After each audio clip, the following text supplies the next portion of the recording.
وَإِذَا سَأَلَكَ عِبَادِي عَنِّي فَإِنِّي قَرِيبٌ أُجِيبُ دَعْوَةَ الدَّاعِ إِذَا دَعَانِ فَلْيَسْتَجِيبُوا لِي وَلْيُؤْمِنُوا بِي لَعَلَّهُمْ يَرْشُدُونَ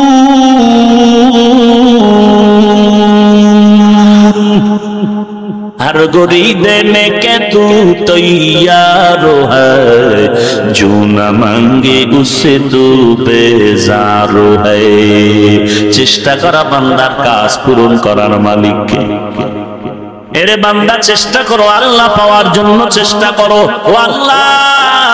দুনিয়াতে আসছিলাম পবিত্র হালাতে আমার গায়ে কোনো স্পট ছিল না চেহারার মধ্যে কোনো দাগ ছিল না আজকে আয়নার সামনে দাঁড়াইলে বডির মধ্যে যেমন স্পট দেখতে পাই ঠিক গুনাহের কারণে আমার আমলনামায় স্পটের অভাব নাই আমার 5টা আঙ্গুল 2 হাতে 10 আঙ্গুল 2 পায়ে 10টা আঙ্গুল আছে মাথার ভেতর অগণিত চুল আছে এগুলো মিলাইয়া যদি একটা একটা করে গণনা করি এই সংখ্যা থেকে আমার আমলনামায় গুনাহের স্পট বেশি হয়ে গেল এক কথা আমার গুনার কারণে আমার হাত না পাক আমার জিহ্বা না পাক চোখ না পাক অন্তর না পাক ও আল্লাহ শয়তানের ধোঁকায় পড়ে করেছি তুমি maaf করে দাও আল্লাহ তাআলা বলেন বান্দা চোখের পানি ছেড়ে কান্না করো নবী বলেন এক ফোঁটা চোখের পানি যদি কেউ কান্না করে ফেলে দাও গাভীর ওলান থেকে দুধ বের করে গাভীর ওলানে উল্টাভাবে ঢুকানো যেমন সম্ভব নয় কান্নাওয়ালা বান্দাকে জাহান্নামের খাতা থেকে নামটা কেটে দিয়া আর জাহান্নামে ঢুকানো সম্ভব নয় এরে আল্লাহর বান্দা চেষ্টা করো দরজা ছাড়িস না দরজা কিন্তু খুব পিছলা দরজা পড়ে যাবি বৃষ্টি চলতেছে তুফান চলতেছে রাস্তা পিছলা হয়ে গেল এখন একা একা হাঁটতে পারবি না আর একজন মজবুত শক্তিওয়ালার হাতটা ধরে হাঁটতে থাক যদি পড়িয়া যাও ধরে রাখবে পড়তে পারবি না জান্নাতে যাবি বান্দা রাস্তা বড় পিছলা রাস্তা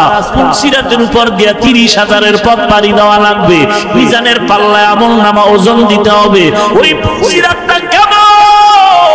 চুলের দিকে এত চিকন হীরা থেকে বড় ধারালো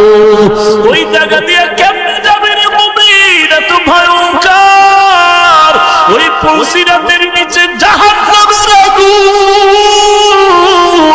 কেমন করে ওই সিরাতটা পার হবি একা একা পারবি না দুর্বল এরে বান্দা আল্লাহ বলেন তুই একা চলিস না আমি আল্লাহ তোর চলার সাথী 4 দল বন্ধু বানায় দিলাম উলাইকা মাআল্লাযীনা আনআমাল্লাহু আলাইহিম মিনান নাবিয়্যিন ওয়াস-সিদ্দীকিন ওয়াশ-শুহাদা'i ওয়াস-সালিহিন ওয়া হাসুনা উলাইকা রাফীকা ওরে আল্লাহর বান্দা আল্লাহর কাছে সাহায্য চাও রে আল্লাহ গুনাহ তো করে ফেলেছি এই গুনার খবর তুমি ছাড়া আর কেউ জানে না রে আল্লাহ এই গুনার খবর যদি আমার মা জানতো লাথি মেরে তাড়ায় দিত এই গুনার খবর আমার আব্বা জানলে সন্তানকে পরিচয় দিত না আমার অপরাধের খবর আমার সন্তানেরা জানলে আব্বা বলে ডাক দিত না আমার অপরাধের খবর আমার স্ত্রী জানলে স্বামী বলে সম্মান করত না ও আল্লাহ শুধু তাই না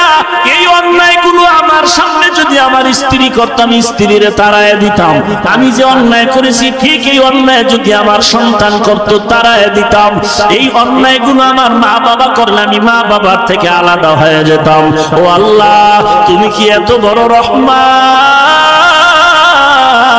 তুমি কি এত বড় গফফার এই ময়দানে মনে হয় আমার মতো গুনাহগার আর কেউ নাই ও আল্লাহ এত গুনার পরেও তুমি আমার সম্মানের জায়গা থেকে ফালাইয়া দাও না এর মালিক এত অন্যায়ের পরে তুমি রাগ করে পানিও বন্ধ করো নাই বাতাস বন্ধ করো নাই খানাও বন্ধ করো নাই সূর্যের আলো বন্ধ করো নাই ও আল্লাহ তুমি এতদিন মায়ার চাদর দিয়ে যেমন আমাকে বাঁচায় রাখছো, মরার পরে ওই কবরে যেন আমার আযাব না হয়, কারণ সূর্যের তাপ সহ্য করতে পারি না, আমি বড় দুর্বল।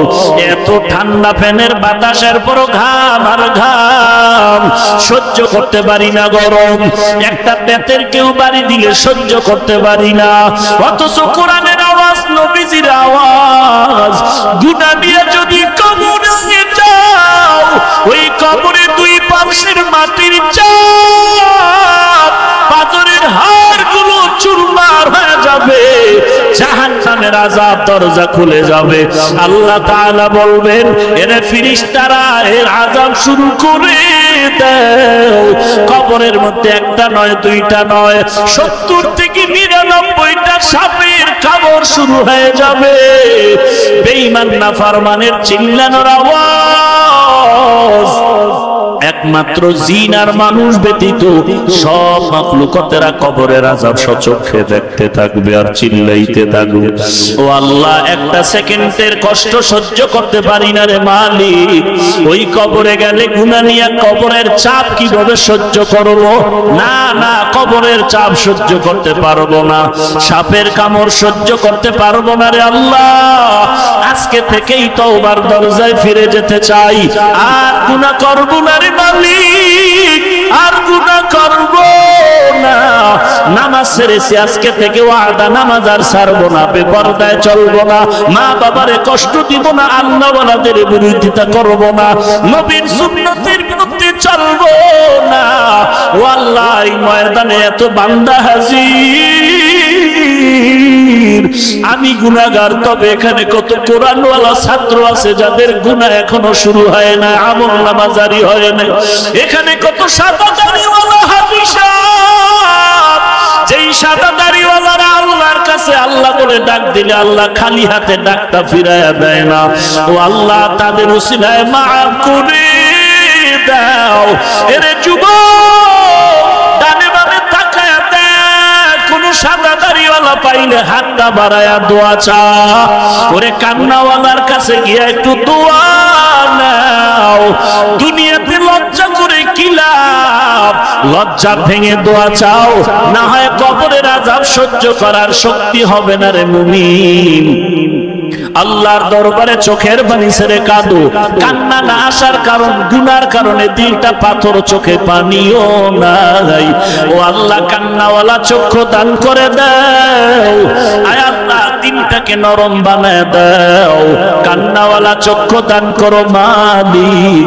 আর গুনাহের পথে যাব না, আর গুনাহের পথে যাব না রে আল্লাহ। তুমি আমাদের মাফ করে দাও, নবীজির সুন্নতের আমলওয়ালা জিন্দেগি দান করো, বলো আমিন। আলহামদুলিল্লাহি রাব্বিল আলামিন, ওয়াসসালাতু ওয়াসসালামু আলা সাইয়্যিদিল আমবিয়া ওয়াল মুরসালিন ওয়া আলা আলিহি ওয়া আসহাবিহি।